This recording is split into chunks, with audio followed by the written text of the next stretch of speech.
成日我哋都話電影來自生活，但有冇諗過一套籌備5年嘅電影係點樣可以精準咁預言到今時今日嘅科技呢？定係當中有啲咩不為人知嘅秘密？今日我哋一齊嚟傾下人工智能。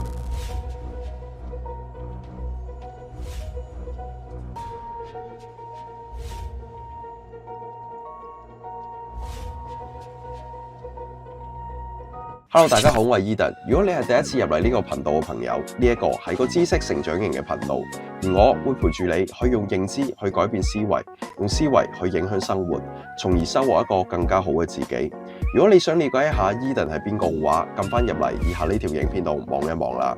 同時，如果你對知識同埋成長都係有渴求嘅朋友，不妨加翻 Eden 嘅 IG 或者 Eden 嘅 Facebook。同時 Eden 都會 upload 翻啲有用嘅資訊去陪伴大家成長。事不宜遲，我哋立即開啟今日嘅內容，陪伴住各位成長嘅一套經典諜戰動作系列電影《不可能任務》，又稱諜中諜 Mission Impossible， 迎嚟咗佢系列嘅第7集 Dead Reckoning， 最近喺全球上映。憑藉住電影當中一個好有意思嘅設定， Ethan 決定做一期嘅節目，去為大家講一個好大機會會發生嘅預言。而接落嚟嘅呢個預言就要好好地去聽，因為好可能喺不久嘅將來都會發生喺你同我嘅身上。相信大家喺睇個標題又或者睇個電影嘅部分設定，大致都了解到今次第7章嘅故事內容，好大一部分係同 AI 又名人工智能有關。咁樣諜戰系列嘅動作電影點同 AI 扯上一個關聯之處呢？今日我哋就從電影當中一個好重要嘅設定去講下我哋而家現實社會真確面臨緊嘅問題係啲咩啦？呢度有個好細節想各位留意一下先。我哋而家目前接觸得到大部分嘅高科技產品，甚至係技術都好，其實喺俾世界範圍廣泛利用之前，甚至係普及化之前，除咗經過一啲精密嘅反覆測試之外，第一個會用到嘅對象，你又估唔估到係邊個呢？冇錯，就係國家。而國家都係根據住呢啲項目作出研製同埋改良，甚至我哋而家用緊嘅設備，好可能就係已經係國家幾年之前就已經用緊，而且佢哋嘅科技同埋技術層面都喺我哋之上。而呢一個係個鐵定嘅事實嚟，就好似電腦嘅誕生、無人機嘅普及化等等，都係國家以發展為由，率先喺經濟同埋國防層面首先利用起身，因為喺呢啲層面會令國家走向富強之路，甚至會係領導國際走向核心嘅一個關鍵。而喺今集不可能任務7致命清算嘅第1章入邊，想傳遞嘅一個中心思想主題就係圍繞住人工智能嘅叛變。翻返嚟現實，如果而家我哋喺呢個議題上面處理得唔夠好嘅話，就好容易將電影化為現實。可能而家熒幕前嘅你會覺得呢個題材早喺30年甚至係更早之前已經俾 Hollywood 拍到爛晒，同外星人佔領地球一樣，根本冇咩值得好出奇嘅。但係接落嚟呢份報告嘅出現，以下一個又一個嘅個案，就好可能會令你認真咁考慮呢件事發生嘅可能性。2023年嘅年初，隨住全球疫情大範圍嘅封控結束，大家回歸翻正常生活嘅同時，科技圈都迎嚟咗翻天覆地嘅變化。科技嘅高度發展，將人帶到一個前所未有嘅新高度。各類型嘅 AI 橫空出世，大語言模型嘅出現 ，ChatGPT 嘅誕生喺驚豔世界嘅同時都為國際社會帶嚟咗一份聞之卻步、重磅嘅消息。一份由科技巨頭公開發表嘅測試報告，帶俾咗一份震驚世界嘅結果，同時亦都令大眾真正意識到人工智能嘅強大，令我哋反思應唔應該再俾 AI 以呢一種唔受約束嘅速度繼續咁開發落去、研究落去。永無止境咁賦予佢學習嘅能力，過度嘅賦予又會唔會令佢走上一個歪途，最終擺脫咗人類，拋棄咗服務人嘅宗旨，視全人類為敵？而呢一份未知嘅恐懼，正就係掌握住喺呢一班科技巨頭之手。2023年3月27號，大型語言模型 ChatGPT 所代表嘅公司科技巨頭 OpenAI 向世界發表咗升級版 ChatGPT 4嘅大型語言測試數據報告，當中有一項報告結果係令全球都大為震驚嘅，就係一項測試當中 ChatGPT 4要去完成訪問一個網站而取得佢嘅後台數據。而喺任務當中，由於嗰個網站係存在住驗證碼，而喺 ChatGPT 嘅原始代碼當中係唔具備取得呢個驗證碼嘅呢一個條件。但係透過佢嘅自行思考，佢就自行去咗一個人力資源網站 TestRabbit 上面請咗一個人去幫佢完成呢一項任務，進而取得呢個驗證碼。而當中呢個被請嘅人其實係有懷疑過，點解一個咁簡單嘅任務佢自己唔去完成，要去請人呢？當中更加有懷疑佢到底係唔係一個 AI。但係 ChatGPT 卻訛稱佢自己嘅視力係有障礙，而冇辦法通過呢個驗證碼嘅測試。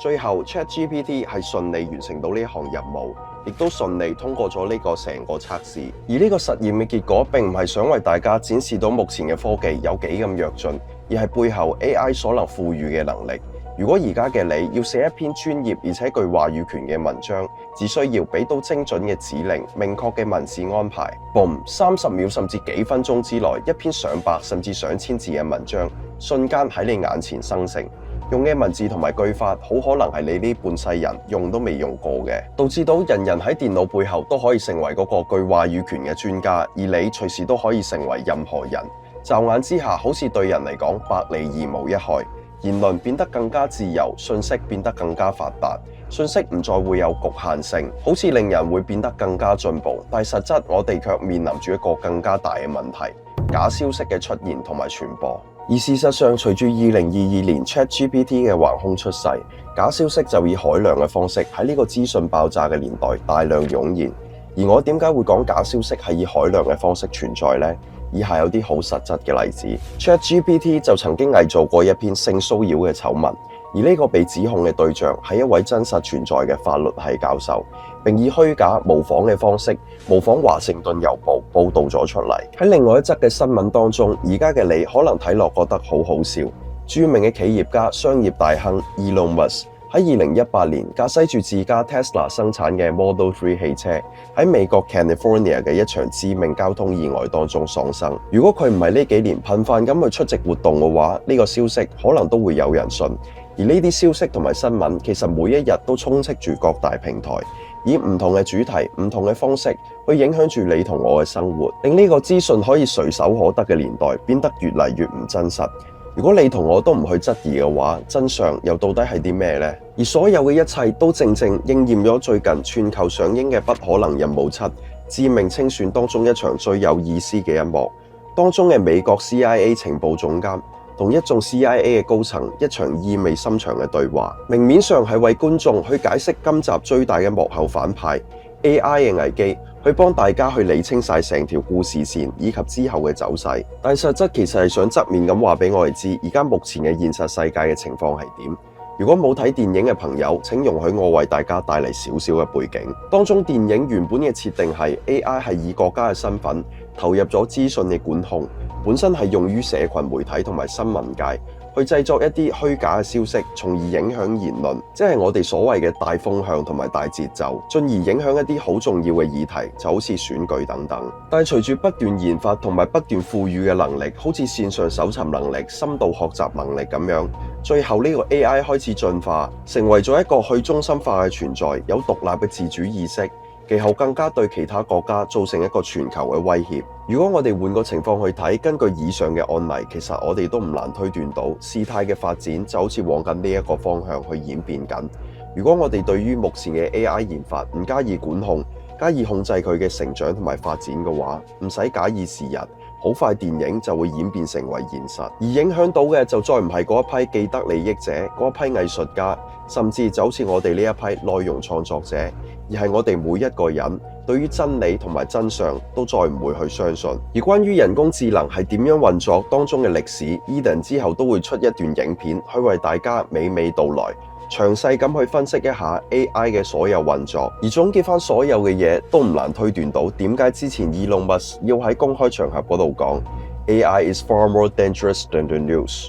而更加唔難明白點解佢會聯同咁多位嘅人工智能專家同埋行業嘅高管去發呢一封聯名信，去呼籲暫停訓練比 ChatGPT 4更加強大嘅人工智能呢個舉動啦。而所有嘅嘢都唔係嚟自危言聳聽同埋空穴來風。其實只要你將 AI 實質係比核武更加危險嘅呢一句說話套翻落去言論自由同埋真相上面，